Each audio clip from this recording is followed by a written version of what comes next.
Let me just say this, the numbers pretty much speak for themselves. This game is holding down an actual community that is loving the game and actually having fun playing Darktide just as I am. It's doing better than Borderlands 4, which had an all-time peak 3 times higher than what this game did, and yet it is still retaining more players than this game does.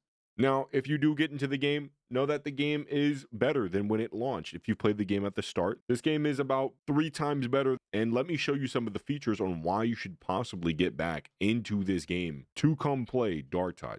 Now, this is one of the newer game modes that they ended up adding to Darktide, and this is called the Mortis Trials. And pretty much what it is it's basically this amazing game mode from Vermintide 2, which was a fan favorite game mode. It's basically a roguelike where you go in there, you get random modifiers. If you die, you lose all those modifiers and you restart and then you do it all over again. And this was really popular. It was called Chaos Waste. It was probably one of the most addicting game modes that I've played in a video game for a very long time. Absolutely loved it. And I think a lot of games can get a lot of benefit out of adding a game mode very similar to what that has in Vermintide 2 into their very own games in 2025. Now, I've played it a small amount. I haven't really got too much into it, but I did test it out and it is 100% a lot of fun. I do like it and it will only get better with time. This is something that hasn't been in the game for a long amount of time either. It's not been 2 years since this stuff has been here. So if this is boring for you in the future, it will probably only get better. It will get more difficult and get more chaotic. I had about 3 to 4 bosses in one of my matches.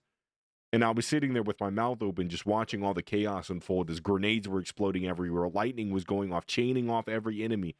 My dog was doing 360 no scopes, exploding like a kamikaze grenade.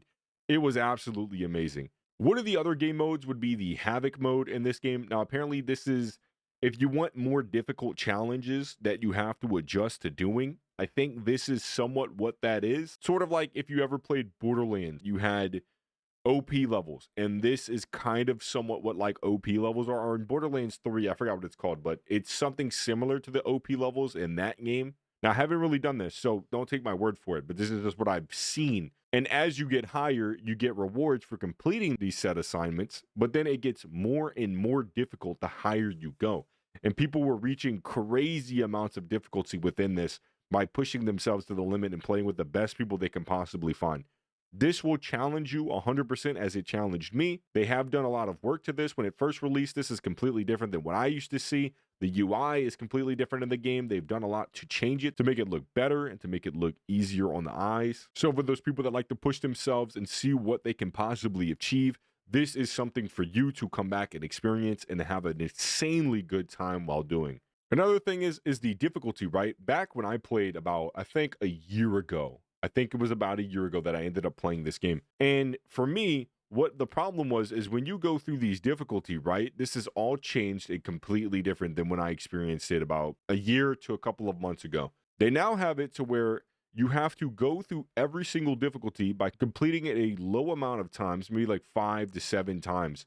And then you can move on to the next difficulty. And then when you do that on this difficulty, then you can go to the next one, and then the next one, and the next one. What it used to be, and something that really annoyed me and made me not want to play the game, you would queue up for a Maelstrom or you would queue up for a Damnation difficulty. And what would happen is a guy that's level 10 will join your game with terrible gear, be absolutely useless, and just ruin your entire run. And sometimes you would be still looking for players as you're queuing these missions, and it would be 2 to 5 minutes into the match. And then this guy will join, and then you're just completely stuck with him unless you want to just all leave and restart and try again. But that guy will probably just do the same thing over again. He'll keep queuing the matches and then getting into your lobbies over and over and over again.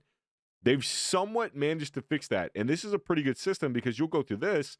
You'll probably hit level 10, maybe 11. This will get you to 15. Then this will get you to 20. Then this will get you to 25. And then by the time you're level 25 or 27 or something like that, I think I was 27 when I got to the last difficulty, which is Uric. I don't know how you actually say this. My bad. But I was pretty much almost max level. I was 3 levels away from max level doing this. I didn't fail that many times. It wasn't hard for me to play. I'm used to playing the game. I can clutch up if I need to. And this is a really good change.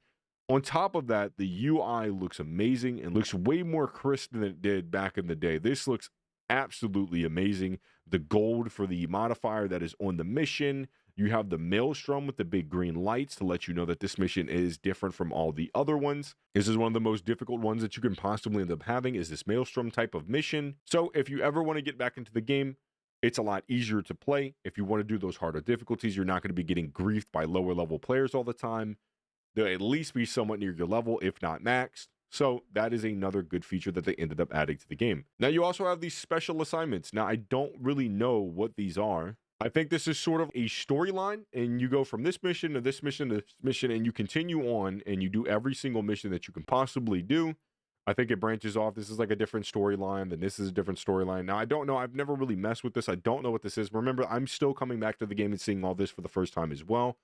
I haven't experienced too much. I just know a little bit of what it actually is. And as it goes through, you end up getting to this last part, which might be a boss fight or something. And you could pretty much do both of these, right? Like you have this one as well. There's a train mission, then you have the next one, and blah, blah, blah. This is also another little cool piece of content that you can come back to experience in 2025 on Darktide. Now, the next thing that I really love, because it's something that pushed me away from the game, was not relying upon RNG to get your best type of weapon you can get your hands on.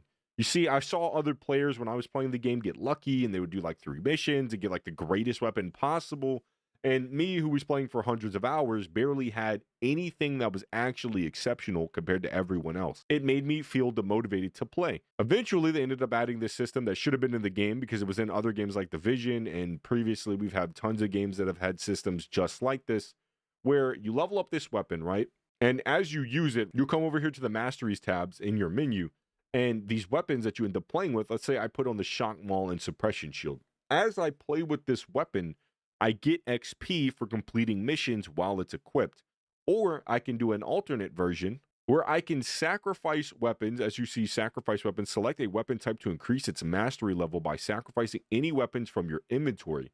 Only weapons of the redeemed quality or above can be sacrificed. Let's say you go buy some from the shop that's right across from this, and you would save up a couple of redeemed quality weapons. You can then sacrifice those if you don't have as much time as everyone else to play and just constantly play with these weapons, and you can level this up. This adds a sense of progression, which means you can get all these different types of weapons, and as you play with them, you get rewarded for doing so. Once you get these weapons max, for example, like the Arbitrator's Shock Maw, you then come inside the panel and you end up getting perfect points for all of your skills, right? You'll put 1, 2, 3, 4 perfect points, 1, 2, 3, 4 perfect points, and you'll completely max out all of these skills. So then you can choose to match your play style to be more befitting for the way that you want to play the game, and customize every single piece of gear to be perfect for your needs and what you're trying to do with it. And that's where we come back to this, right? Once you level up your weapon, you get a level 20. You can then max out its rarity, getting into the transcendent rarity. You can also level up its quality, right? It goes up to 500. But then you also get access to tier 4 perks. You can get all these tier 4 perks permanently once you spend the gold. Then you can permanently just swap for 2,500 gold to swap whatever perks you may think that fit your needs. And the same thing can be said with the blessings. The blessings are absolutely amazing. Once again, you can change all the blessings at your will. It only costs 4,000. You spend a little bit of resources at the start, and then it just costs you gold to do so later. And this is, once again, probably one of the best features they've added to the game. It adds replayability. It adds customization to builds. It adds creativity. You can do many different things with all of these different features. And it makes the game feel a whole lot better. If you didn't think that the game was good at the start, this would 100%, in my opinion, bring you back to the game and give you a reason to test out and do crazy things like I do in every other game that has some sort of build crafting. Now, this is just my opinion. I do think the new classes are a good addition to the game. I don't like how the new classes cost so much. For example, the Hive Scum class costs $12. This somewhat should be free. At least one of these classes should be free. As you can see, we have the Arbitrator down here. The Arbitrator right now is $12 as well, but it's on sale for 25%. That's why I brought it. I was only going to wait for a sale to even try out one of these classes in the first place. One of these should have been free, and there's a lot of controversial opinions about it that most people wanted them to not cost money. I don't think that that's fair. I think one of them should cost money. Maybe the Hive Scum, since it came out last. This one should maybe cost money. It's really cool. Most people aren't going to support this, though, that it costs money. I don't think it's bad that you have things like the in games that cost money, because a new class is insanely different for the replayability of a game. This adds so much flavor to the game that you can't possibly imagine, not only for team play, but for your own individual play as well. And every single match is going to be different due to the people who bring different classes into those said matches. This is another thing though. I do think these characters are really fun. I've been playing the Arbitrator and I've seen some people play the Hive Scum and they look very creative and they're very fun. I love the Arbitrator class. This is probably my favorite class in the game right now. The dog is cool. The fact that you can pet it is really cute and a nice little feature. And it's just, this has been so much fun, dude. I've absolutely loved playing this new class in Darktide. This has kept me captivated for about another 20 hours for the last 3 days. I've been playing the game nonstop. Now, this is the meat grinder. I don't think this was in the game when it first came out, but it was later, and this is probably one of the best things that they've added too, right along with the build crafting. Now, as we load in, you'll see every single type of enemy, and this is amazing. This is probably one of the coolest things that I've seen. You even have the new character that recently got added. You got this big dude right here, and as you can see, we did 377 damage. That was a crit. 447. This is pretty much an area for you to get all of those beautiful features that have been added to the game and for yourself to be able to sit down and test out every single thing that you're possibly going to be doing. Just an amazing feature to the game. I think this is beautiful. This is probably one of the coolest things that I've seen, and many other games should probably take note of this.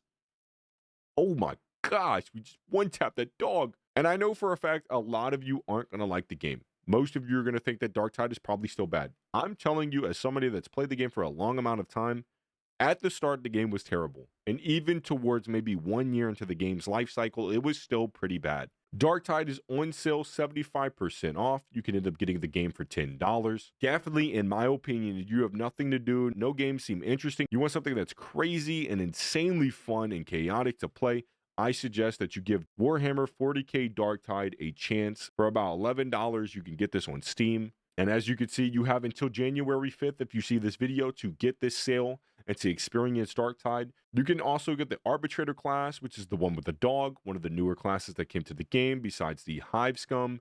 And this is only $9. Now, I would say that this is a little bit overpriced. You could wait for a bigger sale on this one if you would like to wait and just experience the game firsthand. But if you once again have nothing better to do, I suggest, from a person's perspective of playing video games my whole life, that Darktide would actually keep you somewhat entertained for a good amount of time and has a lot of different things that you could possibly end up doing. Now, one of the last things that actually, for me, this is my subjective opinion once again, something that I like to do and don't do in many other games is sort of like an achievement thing. In this game, they're called penances, and you go into missions with certain things and you have certain objectives that you have to end up completing.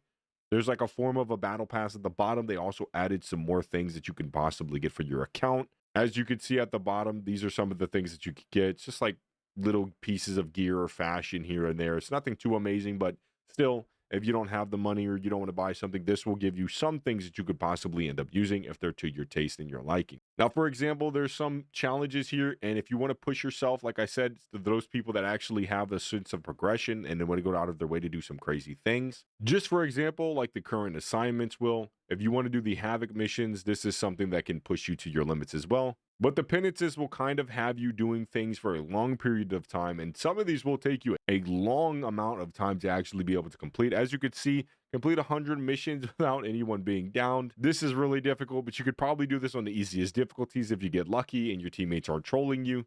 Some of these aren't really hard. You just kind of got to go out of your way to do them on your own. Like kill 100 bulwark. I don't know how I haven't managed to complete this. This is actually insane. Complete 75 repair missions. We need 5 more and we're done. You can get some cosmetic items as well. And that, for the most part, is what I personally would say. If you ever wanted to try out Darktide, now would be the time to do so. In the future, the game is only going to get better. They're going to keep making things better for the community. Fat Shark is a company that you do not play games at the start, but you wait a couple of years after they've already made the game to experience it, because that's when their games truly shine. Fat Shark is greedy, and they're going to milk you for everything you have at the start and make you wait an insanely long amount of time to actually get what you paid for. I hope you liked the video. I hope you end up trying Darktide, and I hope this video shines some light on some things that you could possibly end up doing within the game to have a good, fun time within the Warhammer universe. Love you guys, and I hope you loved the video.